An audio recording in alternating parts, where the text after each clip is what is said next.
Tribunur 150 kepala sekolah masih dijabat PLT Dinas Pendidikan Maltem bertahap angkat kepala sekolah definitif. Instansi pendidikan di Kabupaten Maluku Tengah mengantongi sekurangnya 150-an kepala sekolah yang dijabat oleh pelaksana tugas atau PLT. Namun begitu, angka itu tidak konstan lantaran pemerintah daerah atau Pemda Maluku Tengah baru saja melantik 43 kepala sekolah definitif. Senin 4 Mei 2026, pelantikan dan pengambilan sumpah jabatan dipimpin oleh Bupati Maluku Tengah, Zulkarnain Awad Amir.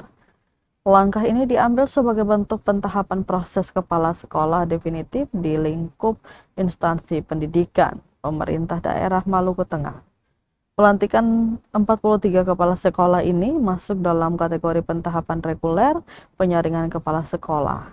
Demikian disampaikan PLT Kepala Dinas Pendidikan dan Kebudayaan atau Disdikbud Maluku Tengah, Hussein Mukadar kepada awak media Senin 4 Mei 2026.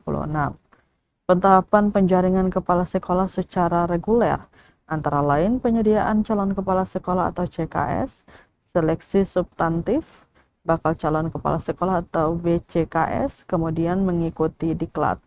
Tentu prosedur tersebut merujuk pada Permendikdasmen nomor 7 tahun 2025 tentang penugasan guru sebagai kepala sekolah.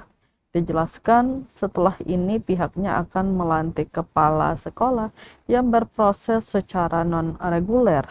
Kadis menyatakan ke depan seluruh PLT kepala sekolah akan diinventarisir untuk diusulkan pelantikan mereka. Setelah dilantik, para Kepsek tersebut akan mengikuti diklat dalam jabatan. Di sisi lain, para Kepsek yang terjaring secara non-reguler dan tidak mengikuti diklat, maka jabatan sebagai kepala sekolah hanya 4 tahun atau 1 periode. Namun bagi Kepsek yang mengikuti prosedur reguler dapat menjabat selama 8 tahun atau 2 periode. Regulasi ini menyeratkan bahwa jabatan kepala sekolah sudah dibatasi, maka bagi sekolah-sekolah dengan Kepsek yang menjabat melebihi ketentuan akan diganti atau diberhentikan. Para Kepsek tersebut kemudian akan dikembalikan menjadi guru biasa. Harapannya untuk kepala sekolah yang baru dilantik agar mewujudkan pendidikan bermutu untuk semua.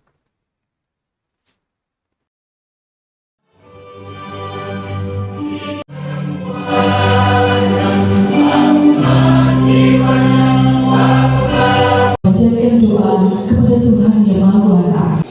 Nah, setelah mereka ini dilantik, insya Allah ke depan kita akan inventarisir untuk PLT semua, kita usulkan untuk pelantikan.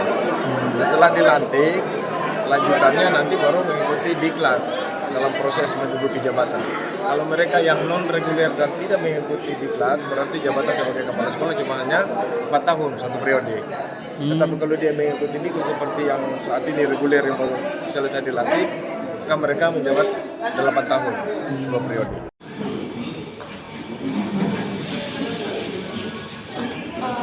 Daerah Kabupaten Maluku Tengah pada hari ini Senin 4 Mei 2026 dimulai. Hadirin yang kami hormati demi kelancaran acara ini, marilah kita menundukkan kepala sejenak selain memanjatkan doa.